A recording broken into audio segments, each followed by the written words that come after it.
leave of absence somewhere, and during the time he was gone, they were grilling all kinds of witnesses, taking them in the, obscure corners of Bethel at night and berating them and questioning them and trying to get them to name names. It was called the witch hunt, and they were trying to find dirt on poor Brother Franz, and he gets home and he gets back to Bethel, and it's already almost been decided. And I just, wow, Bethel was awful. And I just want to thank you, Dick, for bringing this up, because this is history that most witnesses, unfortunately, today are probably not aware of. I just want to say thank you for your show and for bringing out all these details that a lot of us just don't really know or remember. Thank you, Dick. Well, thank you, Anne Marie, for that. I really appreciate that.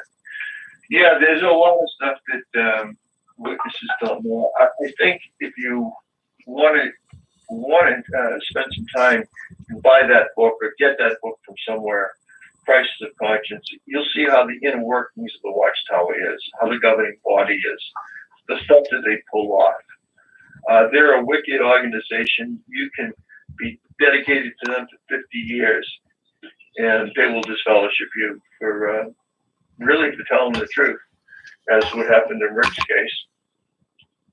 Hey, Jim. All right. Yeah, please.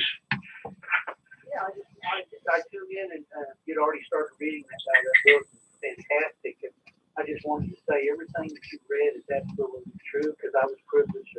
I went up there and sought out Peter and met him in person, him and his wife, Janet, and also their daughter, Cynthia. She's the big manager there at the Hampton Inn right next to the Cracker Barrel where I met him at. Just coincidence, that was the same Hampton Inn we stayed at too. But he's a very down-to-earth person. And when I got there, I'd never seen him before, and I seen somebody sitting on the rocker. I went over and talked to him, because it's a huge city. For me, it's a huge city. Yeah, Alabama. And I said, "Are you Peter Gregerson?" He said, "No, but I know him very well. That's a very big name here in this area." And while we were eating with him and his wife, somebody come up and said, "Oh, Mr. Gregerson, I just wanted to come up and meet you and say something." So he's somewhat of a celebrity, even still to this day. There, he told me some everything you read was just what he told me in person. One thing he did tell me was that when they asked him about why everybody was leaving, that's why they brought him up there. They wanted to know why there was such shrinking in numbers. And he said, well, they must be allowed to talk about 75, but what other reason? And he said he was shocked when he started hearing about the injustice, because he thought the injustice that he was seeing was just in his congregation. He didn't know it all around the world.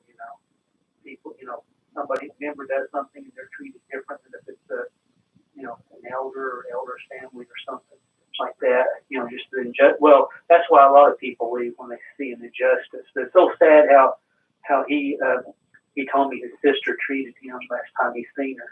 How hateful she was to him.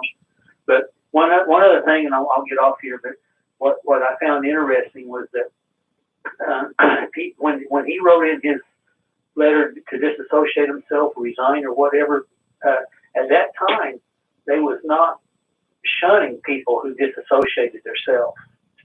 I don't know if you remember that or not, but it was said they made that rule up to start shunning them just so that they could